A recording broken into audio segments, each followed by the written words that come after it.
Ya, Oppo Reno 6 Pro 5G. Nggak banyak smartphone yang kencang kelas atas, punya bodi tipis, ringan, padahal kan tidak semua orang nyaman dengan bodi HP yang berat, ya nggak? Nah, ini adalah Oppo Reno 6 Pro 5G, salah satu smartphone kelas atas yang bisa kalian pertimbangkan kalau lagi nyari yang tipis, ringan, layarnya keren, RAM besar 12GB, gamingnya mantap, masih adem pula, tidak boros, charging super kencang, dan kameranya oke banget.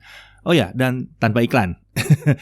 Dan 5G-nya juga sudah aman untuk Telkomsel dan harusnya untuk operator-operator lain juga. Oke, mari kita langsung masuk ke review lengkapnya.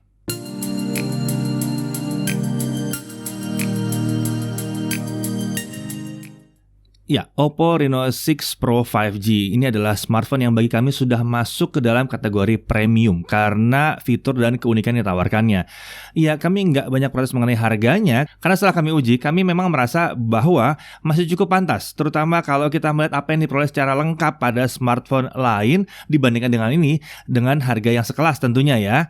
Jadi kita bukan cuma ngitung prosesor dan ukuran megapiksel doang. Oke, paket penjualannya isinya tentunya smartphone, kemudian screen protector yang sudah terpasang, ada charger 65 watt SuperVOOC 2.0, lalu ada kabel USB Type-C, ada case, SIM card ejector, dan paket dokumen. Untuk pilihan warna, ini adalah Lunar Grey. Dimensinya adalah 160,8 mm x 72 mm x 7,99 mm. Ya, di bawah 8 mm.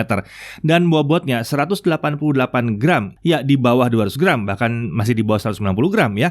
Desainnya ini selain keren, juga tampil tipis dan ringan. Feel di genggamnya juga terasa premium dan nyaman berkat frame-nya yang terbuat dari aluminium. Bodinya tipis, sisi back cover dan layarnya pun itu melengkung. Back cover ini menggunakan finishing matte, jadi bebas sidik jari dan agak sedikit bertekstur ya. Konsep desainnya disebut Oppo sebagai Oppo Reno Glow. Oke, kita lihat di sisi kanan ada tombol power, lalu di atas ada mikrofon, di kiri ada tombol volume up and down, di bawah ada SIM tray dual SIM tanpa slot micro SD. Ada mikrofon, ada port USB Type-C, ada grill speaker ya. Ini ada pasangannya di atas dengan earpiece ya, jadi ini stereo ya. Sementara untuk kualitas speaker sendiri emang mantap sih. Suaranya kenceng, detailnya bersih, dan bassnya emang cukup dapat. Emang layak untuk speaker stereo kelas smartphone flagship. Kita beralih ke depan. Ini dekat earpiece ada kamera selfie 32 megapiksel f2.4 dengan rekaman video up to 1080p 30 fps plus ada AES-nya, tapi harus diaktifkan secara manual. Untuk layar ini adalah 6,5 inci AMOLED 3D curved display. Resolusinya Full HD 2400x1080 pixel, refresh rate-nya 90 Hz, touch sampling rate-nya ada di 180 Hz. Dia sudah disertifikasi SGS Eye Care Display dan juga disertifikasi Netflix dan Amazon HD Streaming. Untuk color gamutnya di mode Vivid dia adalah 97% NTSC atau 100% DCI-P3 di mode Vivid. Di mode Gentle dia akan jadi 71% NTSC atau sekitar 100% sRGB. Ini sih kalau saya nonton jadinya di mode Vivid, tapi kalau mau ngedit foto saya akan masuk mode Gentle ya, supaya menyesuaikan dengan smartphone lain. Oke, terdapat 360 degrees light sensing untuk mendeteksi ambient light juga, dan brightness layar ini bisa mencapai 1100 nits. Dari segi brightness ini luar biasa terangnya. Untuk pemakaian outdoor ini sangat-sangat aman. Tuning brightness-nya ini bikin 20% brightness aja terasa terang banget kalau di indoor. Tapi dia juga bisa gelap banget. Jadi aman kalau mau baca pas malam-malam. Tentunya dia punya always on display dan dia juga pakai in-display fingerprint untuk unlockingnya. Nah, sisi belakang kita ada setup kamera utamanya. Ini adalah wide 50 megapiksel sensor Sony IMX766. Ini sensor yang sama dengan yang dipakai di Oppo Find X3 Pro. Jadi ini menjanjikan kualitas yang prima kelas atas ya. Ukuran sensornya 1/1,56 inci dengan lensa bukaannya 1,8. Lalu dia sudah tentunya autofocus, ada optical image stabilizer, rekaman video bisa sampai 4K 60 fps dan slow motionnya bisa sampai 240 fps. Kemudian ada lagi kamera ultra wide angle kamera 16 megapiksel. Sensornya Sony lagi IMX481. Ukuran sensornya 1/3,09. Bukan f2.2. Ini adalah lensa fixed focus, field of view 123 derajat, cukup lebar ya. Videonya sampai dengan 4K 30 fps, tapi sayangnya nggak ada 60 fps-nya. Lalu kamera satu lagi adalah telefoto 13 megapiksel, bukannya f2.4 autofocus 5 kali hybrid zoom. Videonya sampai dengan 4K 30 fps, sayangnya untuk rekaman 60 fps tidak tersedia. Kalau kita zooming di 60 fps dia akan crop dari sensor utamanya jadinya ya. Jadi agak hati-hati di sini kalau nyeting. OIS juga tidak tersedia, jadi kita harus ekstra hati-hati saat foto. Tapi AIS-nya, Electronic Image Stabilizer-nya ada pada saat kita membuat video dengan kamera yang satu ini. Lalu ada juga kamera makro 2 megapiksel f2.4. Ini adalah fixed focus dan tidak bisa untuk video. Ya, saya nganggap yang 3 biji di depan tadi aja ya udah keren-keren banget kok ya. Yang 2 megapiksel nih mungkin agak kurang kepake. Ya, kemudian spesifikasi internal jelas dia pakai Snapdragon 870. Ya, ini bukan yang pakai Dimensity, ini yang pakai Snapdragon 870 ya. Untuk RAM 12 GB dengan storage 256 GB. Cuma ada satu varian doang. Teknologi RAM expansion yang kekinian tuh juga ada di sini. Jadi bisa nambahin kalau dibutuhkan. Saya sih personally udah 12 GB ya RAM-nya, saya nggak usah nambah-nambah lagi. Untuk baterai 4500 mAh dan ditemani dengan charger 65 watt SuperVOOC 2.0. Didukung Super Power Saving Mode dan Super Nighttime Standby untuk memperpanjang umur baterai. Untuk sensor-sensor dia punya geomagnetic accelerator, gravity, gyroscope, dan ambient. Cooling sistemnya dia pakai ultra large vapor chamber. Iya, ini keren. Vapor chamber ini pakai ya. Untuk OS dia pakai ColorOS 11.3, Android 11. Nah, fitur-fitur menarik dari OS-nya ini ada banyak ya. Ada Game Space. Ini adalah fitur yang untuk meningkatkan pengalaman gaming. Jadi kalau game kita masuk dalam app Game Space, nanti saat di dalam game kita bisa mengakses fitur-fitur pendukung gaming dengan cara slide dari sisi layar seperti ini. Tampilan Game Space ini juga sudah diperbaharui jadi lebih intuitif dan informasi yang ditampilkan lebih rapih dan juga lebih mudah dijangkau dengan jempol pada saat kita lagi gaming ya. Di panel kecil ini kita bisa melihat informasi temperatur, waktu, sisa baterai, dan fitur-fitur khas Game Space seperti app floating window. Bisa langsung pilih mode performa yang mau dipakai, ada game focus mode, bisa screen record langsung dari sini juga. Ini fitur-fitur kecil tapi diperhatikan oleh Oppo dan memang ini membuat pengalaman gaming jadi lebih seru aja. Perkembangan lain yang kami apresiasi adalah hadirnya sistem status, di mana kita bisa melihat FPS, penggunaan CPU dan GPU pada saat kita ngegame. Di versi sebelumnya tuh kita harus berhenti dulu untuk lihat semua itu. Sekarang dia udah bisa tampil dalam bentuk floating window seperti ini. Untuk reviewer atau yang mau ngecek performa smartphone-nya, fitur seperti ini sangat membantu ya.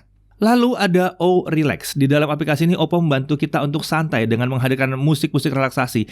Ada banyak macam, dari suara-suara alam, bahkan suara suasana kota pun ada. Ini kalau dipadukan dengan TWS, mantep lagi nih buat bobo kayaknya ya. Oke, ada artis wallpaper juga di sini. Oppo bekerja sama dengan banyak seniman-seniman ternama untuk menghadirkan wallpaper yang keren. Kita bisa cek di Theme Store dan kita bisa download dengan gratis. Kemudian ada Always On Display Silhouette. Dengan masuk ke setting, personalization, Always On Display, tombol plus di kanan atas, ada Portrait Silhouette. Nah, kita bisa pilih wallpaper apa yang kita bikin garis bayangannya. Nanti di Always On Display jadinya seperti ini nih, ya. Menarik buat yang suka kreatif dengan tampilan smartphone-nya. Beralih ke konektivitas, 4G tentu bisa, 2G, 3G, 4G pasti bisa ya. 5G, ya ini adalah kelebihannya dia. Bandnya lengkap, jadi teoritis Telkomsel aman, Indosat aman, XL juga aman. Tentunya kalau XL sudah menghadirkan 5G-nya. Lalu dia juga memiliki Wi-Fi 6 atau AX, lalu Bluetooth-nya 5.2, ini sudah support kodek SBC, AAC, aptX, aptX HD, LDAC juga, LDAC juga bisa ya. Jadi bisa high-res audio di sini.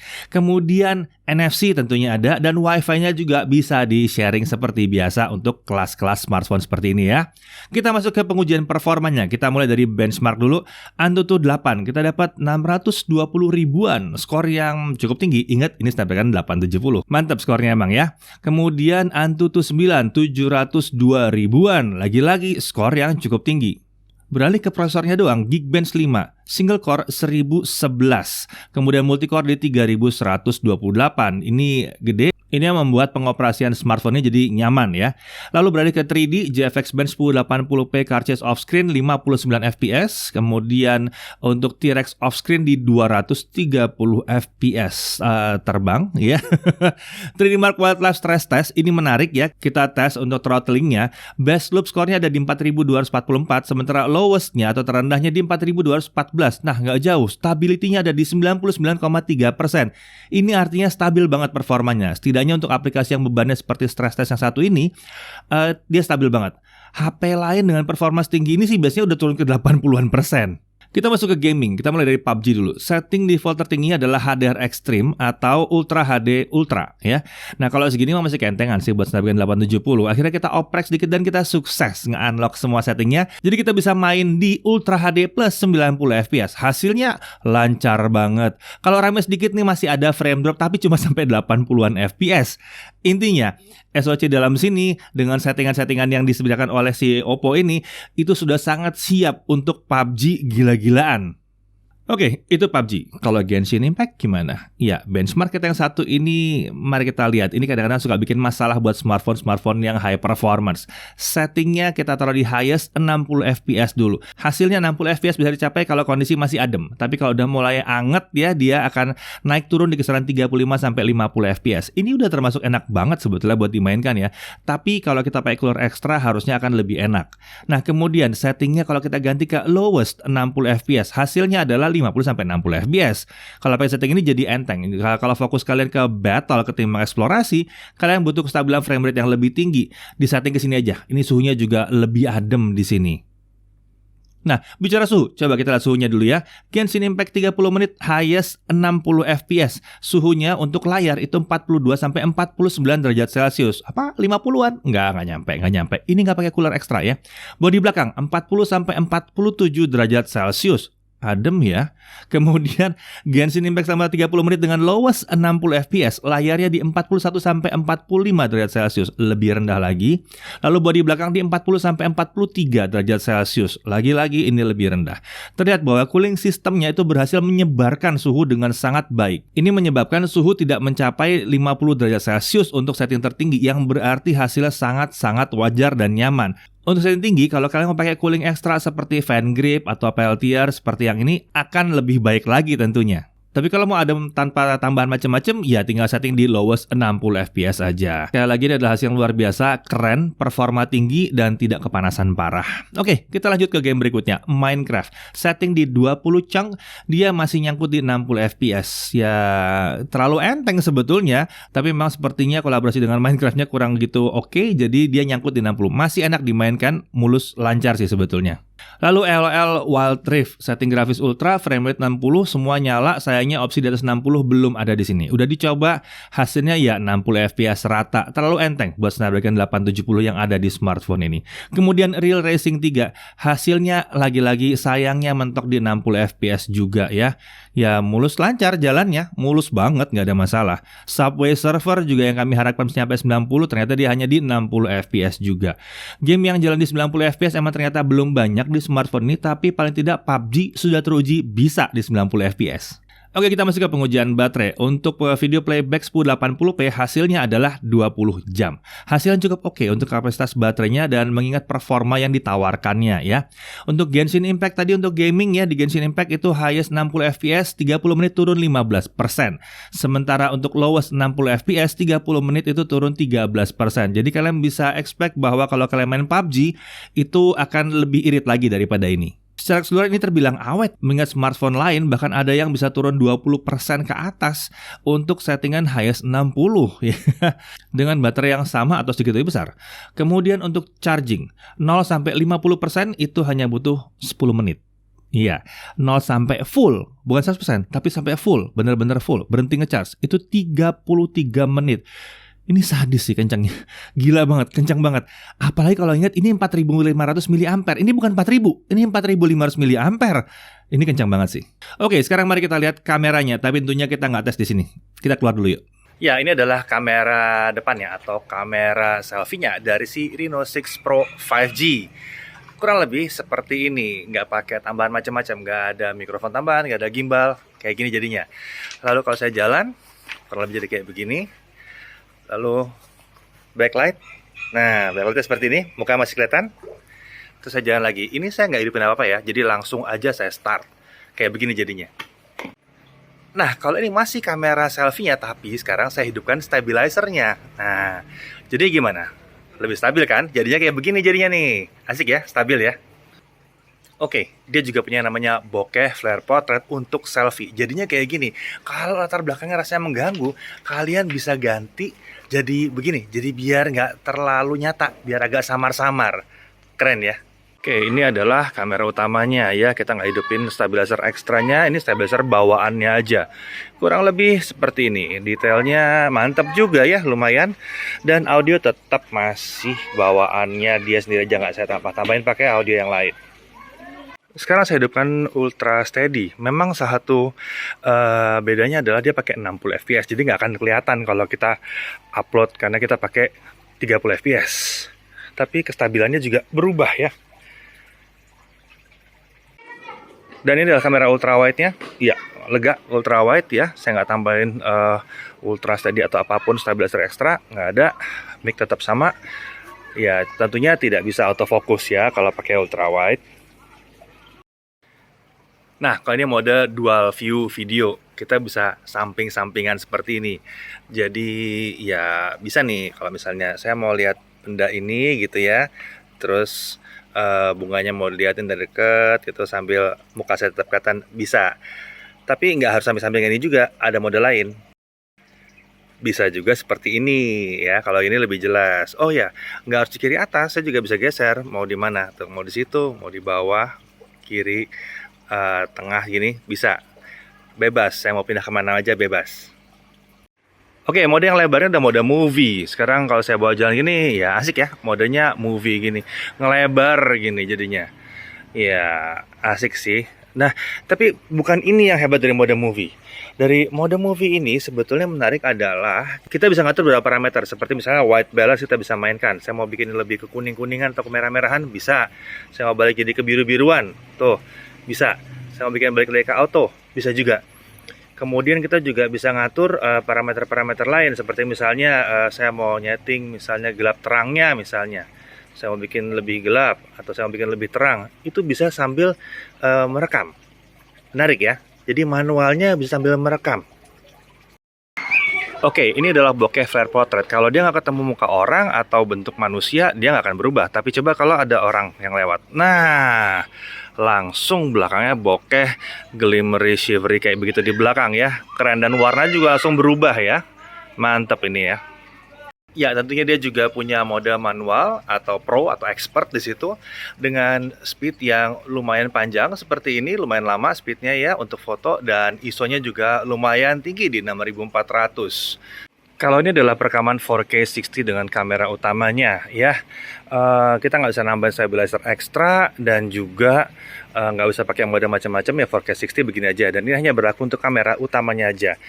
Sayangnya ini 4K 60 tapi kita uploadnya di 1080p 30 ya, jadi paling nggak kita bisa lihat kestabilannya aja kurang lebih seperti apa. Iya, untuk ujian video hasilnya emang bagus banget ya. Udah sewajarnya diperoleh dengan sensor utama 50 megapiksel, ya, terutama di setting 1 kali ya, 1x ya. Karena kalau nggak dia ntar pindah-pindah ke ultrawide atau yang lain. Di 50 megapikselnya mantap banget. Kestabilan prima dan kita bisa nambahin ultra steady juga di sini ya. Untuk foto harusnya kita nggak perlu bahas ya, karena kamera utamanya udah luar biasa detailnya. Sementara itu telenya udah cukup baik. Meskipun memang tidak ada OIS, jadi kita harus agak hati-hati pada saat pakai telenya. Secara keseluruhan ini adalah setup kamera yang keren banget. Layak lah kelas atas ya. Oke, kita lanjut ke pengujian lainnya. Untuk touch delay, ya jujur kalau main real drum ini bukan pengalaman yang paling baik yang kalian bisa dapatkan di sini. Agak terasa kurang responsif aja. Tapi anehnya kalau kalian main PUBG Mobile itu aman-aman aja. Game-game yang lain aman-aman aja. Sepertinya ini bukan masalah hardware, ini lebih ke arah optimalisasi aplikasi. Jadi nggak bisa satu app dibilang nggak lancar, terus di tempat lain dibilang pasti nggak lancar juga. Karena harus cek semua aplikasi yang kalian pakai ya. Nah, untuk haptic feedback, di sini Oppo menggunakan X-axis linear motor plus 4D vibration. Selain membuat pengalaman ngetik jadi seperti smartphone flagship, untuk game-game yang mendukung misalnya PUBG, kita bisa merasakan getaran saat nembak atau pas kena tembakan. Mirip-mirip seperti di smartphone gaming. Untuk harga, smartphone ini SRP-nya ada di kisaran 10 jutaan ya. Cukup wajar untuk apa yang ditawarkan. Oke, mari kita lihat dulu apa saja yang perlu diperhatikan. Pertama-tama, tim mendang-mending mungkin kalian akan komplain kalau layarnya 90 Hz. Di satu sisi, bagi kami 90 Hz sudah cukup. 120 Hz itu nice to have untuk sekarang. Tapi bukan satu kewajiban, karena banyak layar 120 Hz hanya bikin baterai jadi lebih boros doang. Kalau 60 Hz di harga segini, baru kami komplain. Nah, kemudian tele tanpa optical image stabilizer. Ini sedikit menyulitkan terutama kalau kita mau bikin foto. Tapi untuk video nggak terlalu masalah, sudah ada AES-nya. Lalu tidak ada headphone jack, tapi ini rata-rata smartphone kelas flagship emang tidak punya headphone jack, jadi nggak usah khawatir, nggak usah heran juga. Kalau kalian sanggup beli ini, tentunya sanggup beli TWS yang mumpuni. Kemudian yang lain lagi adalah SIM tray, hanya dual SIM, tidak ada tambahan micro SD, tapi ya internalnya 256 GB. Lagi-lagi ini bisa kami maklumi dan pesaingnya pun rata-rata seperti ini juga. Lalu untuk harga segini smartphone ini belum memiliki IP rating. Ini bukan smartphone gaming kan ya. Jadi ayo dong Oppo, versi terjangkau kalian aja udah punya IPX4 kan. Paling nggak yang ini disamain deh IPX4. Jadi nggak khawatir kalau kena hujan di jalan atau ketumpahan air di meja makan. Dari sisi kelebihannya, iya udah dibahas dari tadi ya. Udah banyak banget ya. Bodinya tipis dan ringan, desainnya keren banget, RAM-nya gede 12 GB, performanya kenceng, adem pula. Fitur-fitur OS-nya tadi segudang dan menarik. Siap untuk 5G Telkomsel Indosat XL. Layarnya keren. Hasil kamera oke banget, baik foto maupun video, terutama dengan kamera utama. Mikrofon keren. Fitur kamera juga banyak macam-macam keren-keren. Chargingnya luar biasa kencang dan cepat. Konektivitasnya lengkap termasuk NFC juga ada di sini. Bagi kami, smartphone yang satu ini masuk dalam kategori flagship yang terjangkau, tapi tetap memiliki kemampuan yang all-rounder, serba bisa dan lengkap. Ya, kami anggap ini sebagai flagship, kan nggak ada iklannya. Kenceng banget, kameranya juga keren banget, dan punya keunggulan seperti charging super kencang yang terbukti beneran kenceng isi baterainya. Ditambah dengan 5G yang aman untuk operator Indonesia, bahkan di awal tahap 5G baru masuk ke Indonesia, ini membuatnya makin solid lagi keunggulannya. Ya, Oppo Reno 6 Pro 5G ini memang layak dipertimbangkan buat kalian yang nyari smartphone kelas flagship dengan syarat utama tipis dan ringan. Saya Deddy Irfan, Jakarta TV.